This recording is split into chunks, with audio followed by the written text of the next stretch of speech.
Storm Monroe is calling Tamar Braxton out, and baby, it is messy. Tamar has always been extra, but this time she went full-blown dramatic, dragging Funky Dineva straight into her chaos. I told you yesterday you was gonna pay me for my pain. I told you yesterday you was gonna pay me for my pain. See, you the type of person, you ain't used to having nobody around you to meet you where you at, all right? I'm equally as crazy, I'm equally mentally and emotionally unstable as you are. All of this was supposed to be put to bed yesterday. And now Storm, the YouTube T heavyweight, is accusing Tamar of pulling off one of the sloppiest PR stunts we've seen in a hot minute. Here's the tea. Just last week, Tamar had the internet in shock after she dropped a cryptic post that had people clutching pearls. She claimed she almost died, saying she woke up in a pool of blood with a fractured nose, missing teeth, and a brand new outlook on life. Fans flooded her page with prayers, her sister's mentions went wild, and the blogs lit up like fireworks. Quinta Siegel said that she missing 4 teeth or not. I don't know. What I heard, I caught a little bit of Michelle ATLian's live. And what Michelle said is that allegedly Tamar had somebody drive her from Atlanta to Miami. She got her teeth done and she came right back. Tamar knows how to get the internet talking, but the way this whole thing unfolded left a lot of folks side-eyeing her real hard. But when the smoke cleared, guess who ended up taking all the heat? Funky Dineva. He was the last person spotted with Tamar that night, living it up, partying, sipping, and laughing like they were besties again. Then out of nowhere, Tamar drops that chilling post about waking up in a pool of blood and disappears from social media like nothing happened. For days, Tamar said absolutely nothing while the internet went wild. And in that silence, people started pointing fingers at Funky. Folks were acting like this was some Lifetime movie plot, whispering that maybe he spiked her drink, maybe he laid hands on her, or maybe one of his people set her up. The only thing I was looking for was some level of acknowledgement from her that I had did nothing to her and that I had no parts of what she had going on.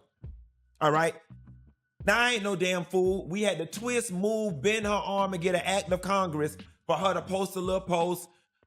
And the post read something to the effect of, no matter what he says, I love Funky Dineva. And if I would have known what was going on while I was recovering, I would have said something. His name was dragged across every blog, every comment section, while Tamar stayed quiet as a church mouse.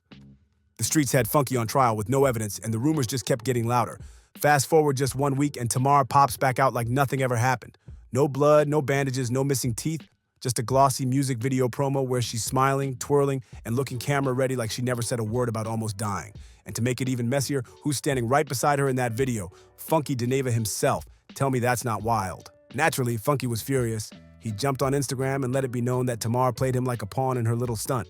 While she sat back and watched the buzz build, his name was being trashed everywhere, with strangers accusing him of the worst.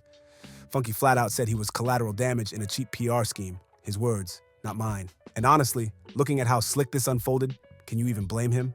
The man had every right to be heated, and here's where Storm Monroe came crashing straight through the front door of this circus. You don't give a f. And my thing about people like Tamar, I would respect her more if she was a mother and just say, I really don't give a f about you. I ain't clearing up shit because I ain't got to. I would respect that more than I'm in mommy mode. I am healing. I am damn near dead. You ain't that fuck. Allegedly, they rearranged your face. Them hands still work. You got a publicist and a manager. Storm has been building his empire in the YouTube gossip game by never biting his tongue. And this time was no different. He peeped Tamar's so-called near-death stunt, saw how Funky's name got torched, and said out loud what everybody else was secretly thinking. This wasn't just messy, it was straight-up betrayal. On his platform, Storm laid it all out, dragging Tamar for filth and calling her out for setting up someone she once called a friend. I mean, who does that? Who sits back and lets somebody you call family get shredded by the entire internet? Also, your music rollout looks a little extra spicy. Storm wasn't just spilling tea, he was throwing the whole pot. And boom, there's the setup right there. Tamar wanted all eyes locked on her shiny new project, but instead she lit a fuse that blew up in her face. Funky got blindsided, his name dragged through the mud, and Storm Monroe came charging in, calling her out for the whole world to see. Now the big question is, was this just another wild chapter in Tamar's never-ending book of antics, or did she finally outsmart herself this time? because the way this played out had even her die-hard fans questioning if she crossed the line too far. Storm didn't hesitate. He broke it all the way down, plain and simple. And trust me, when Storm decides to break something down, he leaves no stone unturned and no stunt unchecked. The man had receipts, opinions, and zero fear of shaking the table Tamar tried to decorate with her promo. Tamar wasn't just being messy. Storm said she was flat out dead wrong, and here's why. The first red flag he called out was that cryptic, "I almost died" post. No context, no clarity, no details, just pure drama bait. Storm made it clear. When you drop something like that, you're not just asking for prayers, you're opening the door for total chaos. Fans panicked, blogs spun wild stories, and since Funky was the last one spotted with her, all roads led straight to him. And according to Storm, Tamar's silence wasn't mysterious at all. It was reckless. She sat back and watched while the internet chewed Funky up like he was guilty of something. That's where Storm really let her have it, dragging her for committing the bigger sin of all, never stepping up to protect a so-called friend. He reminded everybody that loyalty means jumping in when your people are being dragged, not hiding behind silence. Tamar could have killed the rumors with one quick post, but instead, she let Funky dangle out there alone. Storm didn't sugarcoat it. He flat out said Tamar betrayed Funky by leaving him dangling in the fire. She could have stepped in with one sentence to clear his name, but instead she chose silence, and Storm called that betrayal, plain and simple. And baby, he didn't stop there. He dragged her role out too.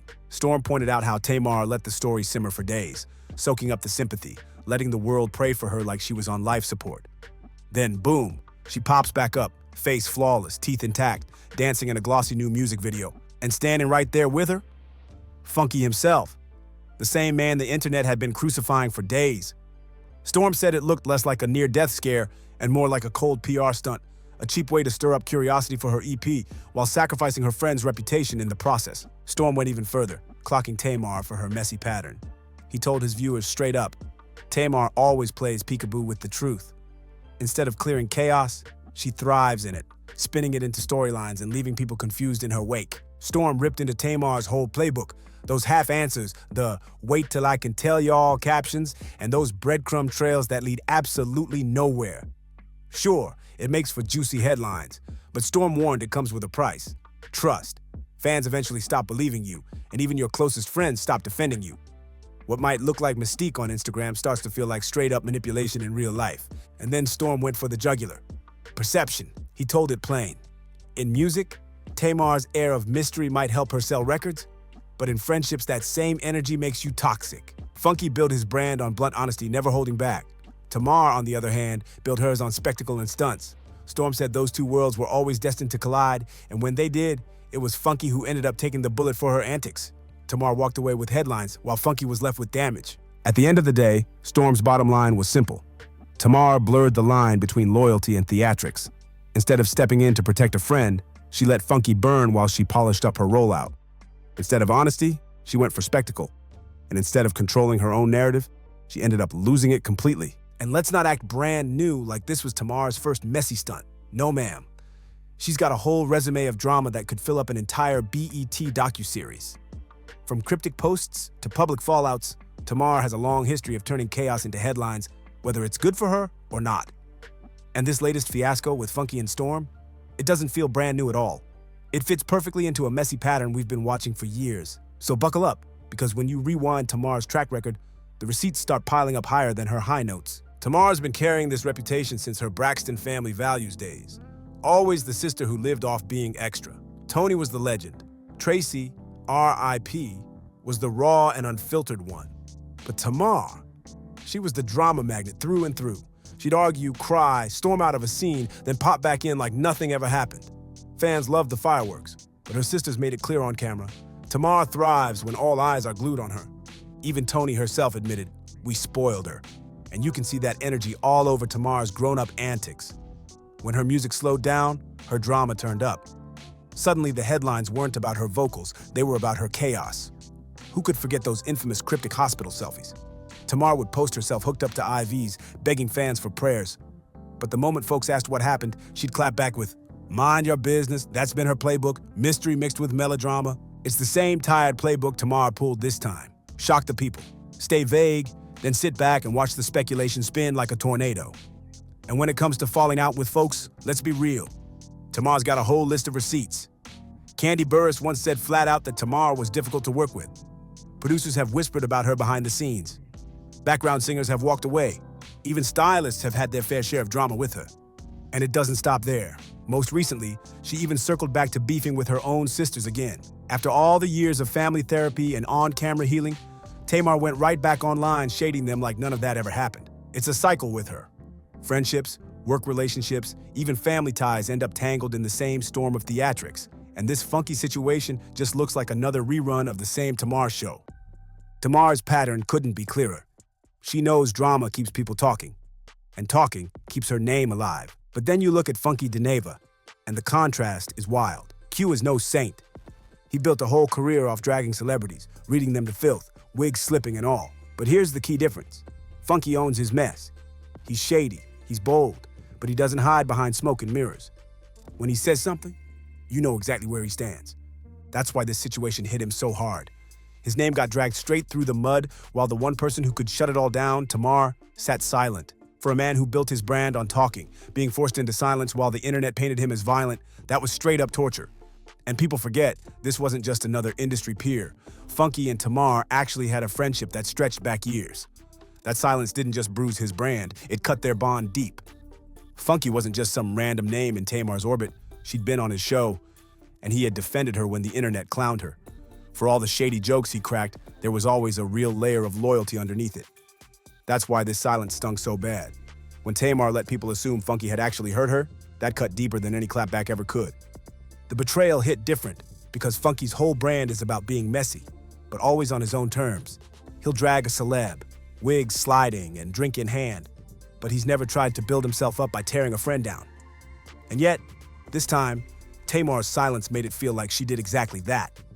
In Funky's eyes, she didn't just let the streets come for him, she practically handed them the plate. And the timing?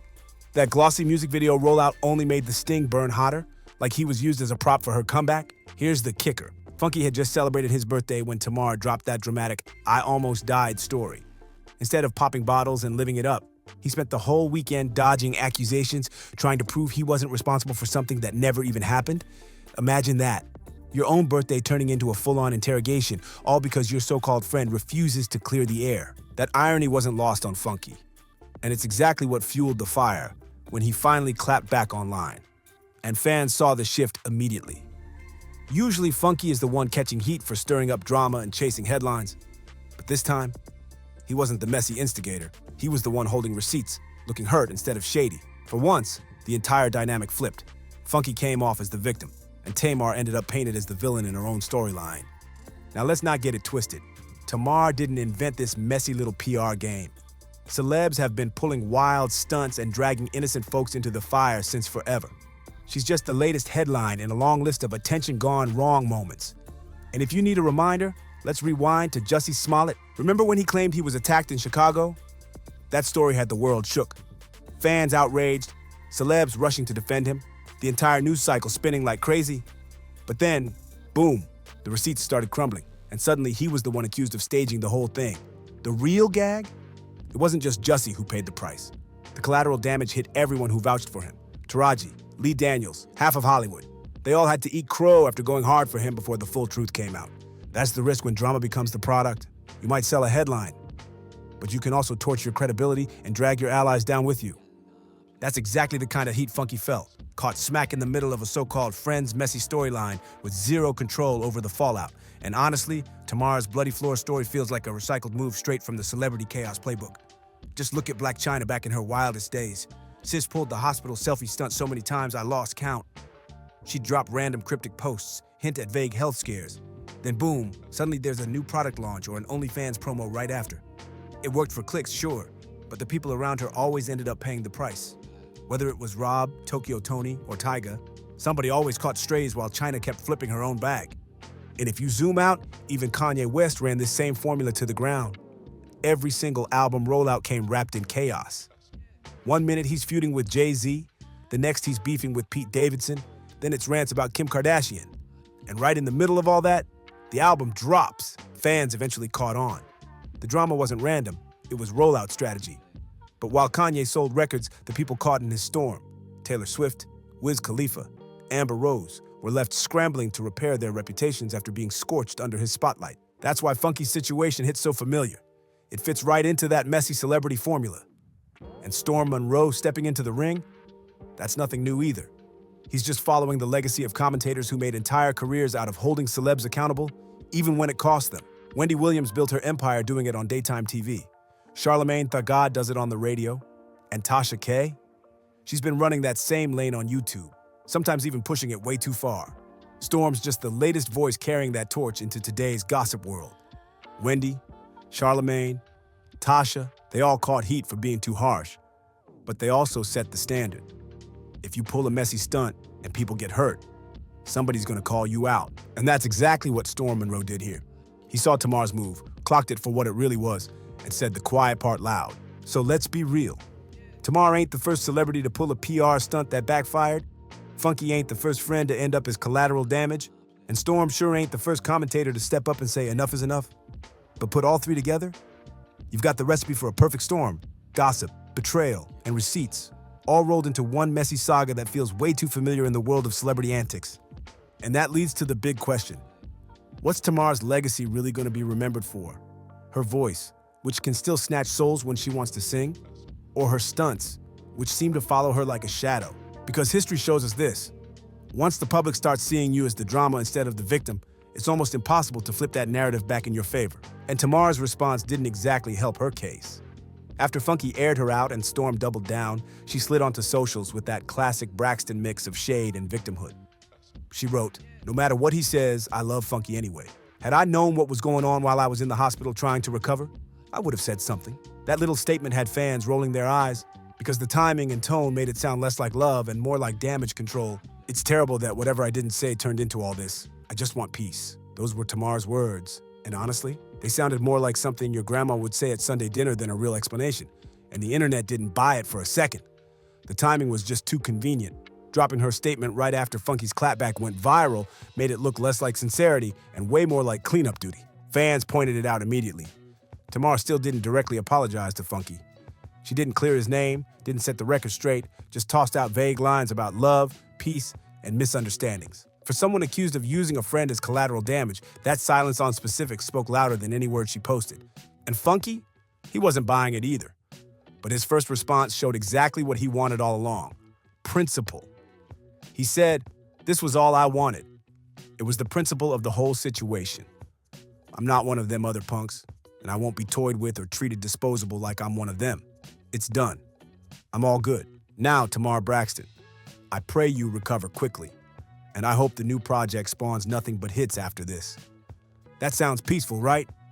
But make no mistake, between the lines, Funky basically declared war. To him, Tamar crossed the line.